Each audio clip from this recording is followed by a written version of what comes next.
Welcome back, viewers. You're watching Jamone Media and Products on your news review time. We first begin with our headlines. Medical doctor confirms rape with victim was sexually assaulted. Family looking for a missing son. Kerfatu boss in legal tussle denies charges. Supreme Court reaffirms rapist 25-year jail term. Sana Sawal reacts to amnesty rejection. Madi Sise to able private bill to amend Rent Act. Those were the headlines. We now have the news in detail.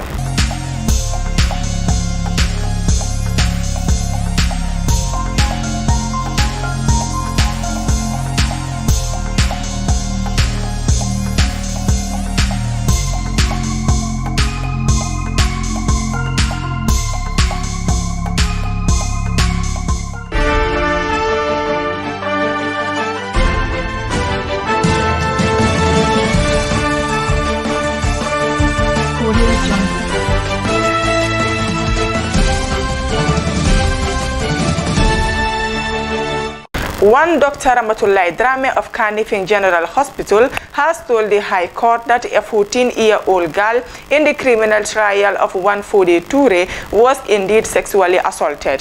Toure is charged with rape and indecent assault. The witness indicated that she conducted medical examination on the victim and prepared a medical certificate after discovering that the hymen of the victim was absent. Dr. Ramatoulaye confirmed penetration but no laceration on the victim's private parts. She explained that various factors cause loss of hymen but noted that some women born without it. The victim in her testimony had told the court that she met the accused in August 2019, who asked her to follow him to his house where he proceeded to have sexual intercourse with her against her will. The victim further testified that again in November 2019, the accused came to her house and led her to her mother's room, and when she began to undress her, her father walked into the room. For days, the Camara family of Latria has been desperately trying to find out what happened to their son who left home and never returned. The Camara family has left a stone unturned in their search of him. Yunusa Camara, father of the missing child, Abdullahi Camara, said the 9-year-old boy has gone missing for some days. The whole family is confused because they don't know what might happen to him. They called the government and all individuals to help in search of their son, he said. Mr. Camara said the young boy left home ostensibly going to his father's garage, but when he left the garage, he never returned home. He is particularly saddened because his wife cannot stop crying. This is really affecting him emotionally. He could not go to work all these days, he said.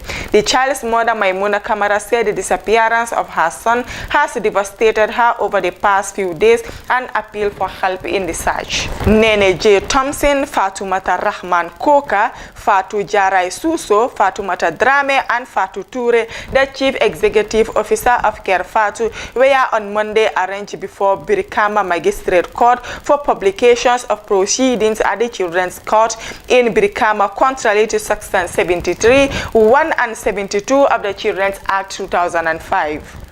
According to the bill of indictment filed before Magistrate Peter Adochi, the accused person sometime between January and February last year published a matter involving one Samsudin Fati and one Nene J. Thompson at the said court without the leave of the court, and thereby they committed an offense.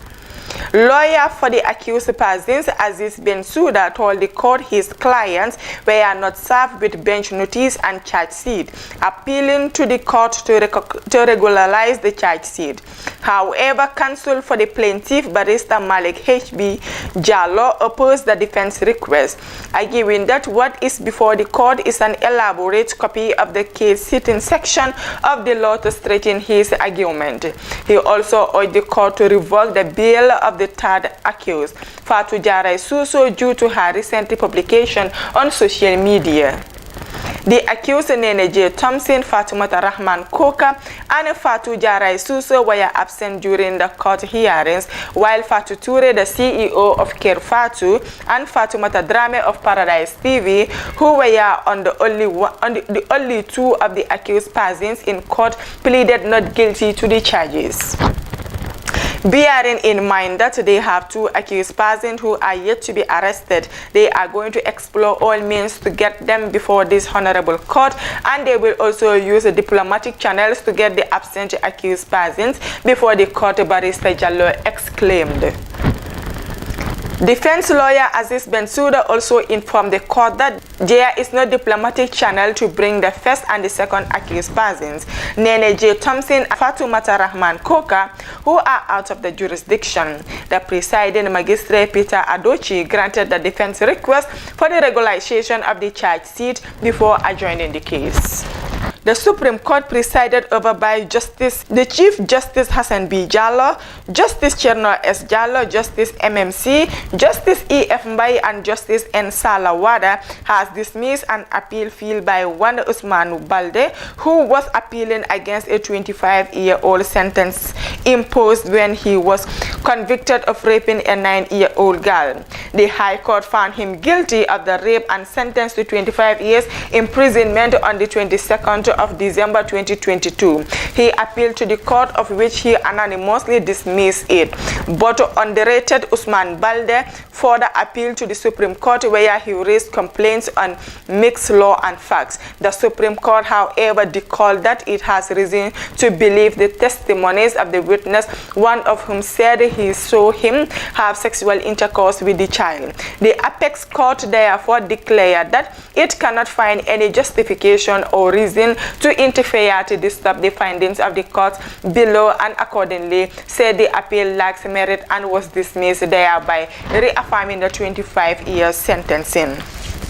The former AFPRC Vice Chairman has reacted to the Gambia government's decision to reject his amnesty recommendation for him in its white paper published in the wake of the Truth Commission's final report on the atrocities of the Jammeh era.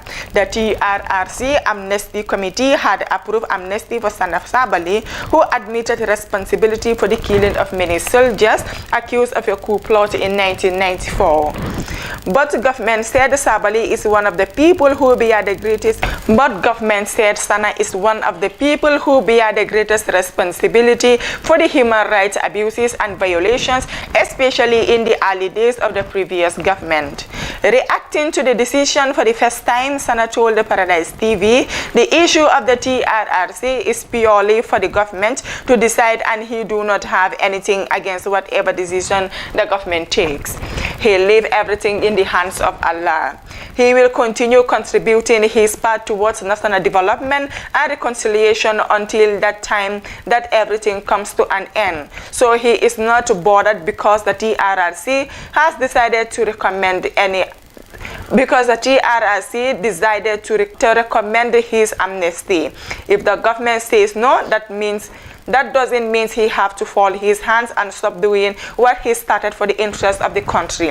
What happened in the past was a mistake, and he admitted and sought forgiveness, Sabally said. Honorable Madi Sise, the National Assembly member for Serekunda West, has said he will table a private member bill that will seek to amend the country's Rent Act before Parliament next September. Just like he said in his campaign program about the rent issue, he is still on it, but Parliament goes into the progress that any law you bring, it should come as a bill. However, he will start it in September when he starts his session. In that session, he will take the foundation of the bill to revisit the 2014 Rent Act, and it will take the format of a petition. So there will be parliamentary questions and steps. In harness, he has started his consultation with some lawyers who are private and some in the parliament to sound their ideas. This is not a new law, but the country has a Rent Act, and they will just amend that act to suit the Gambian renting and the collectors. His effort is not to against the landlord, but this will help both sides to live in harmony and in a less disturbing situation, he said. Meanwhile, he added that going around the country, one can see how the floods affect people because some families have no place to live due to how the flood destroyed their houses and foodstuffs. This is disheartening and very sad. He hopes that the government and financially able Gambians should come forward and support the affected people. Honorable Cisse said the president's tour was not necessary because the issue of disaster is under the office of the Vice President, which should work in hand with the Office of the National Disaster Management to support people. The Vice President came out, of course, but the President should have just awaited for the reports to take action, he stated. The reason for experiencing such floods, he said, is partly the government is responsible. Also, physical planning should be blamed to an extent that it means there is no control over how people are building anywhere they get. He explains if physical planning is doing their work properly, who want to buy land to build their houses, but people are just building freely in any places. His contention is that physical planning is partly responsible because the properties built in the waterways means they got the approval from physical planning. If what he is saying is not true, then let the physical planning came out and refute any claim, he continued. Those were the stories for our today's news subsequent bulletin on our news review hour. But before we take a leave of you, we will take a recap on our top stories. Medical doctor confirms rape with victim was sexually assaulted. Family looking for a missing son. Kerfatu boss in legal tussle denies charges. Supreme Court reaffirms rapist 25-year jail term.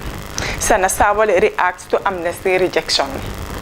Madi Cisse to able private bill to amend Rent Act. Those were the stories. Thank you for joining us with your presenter Maria McGillen. Do have a nice weekend.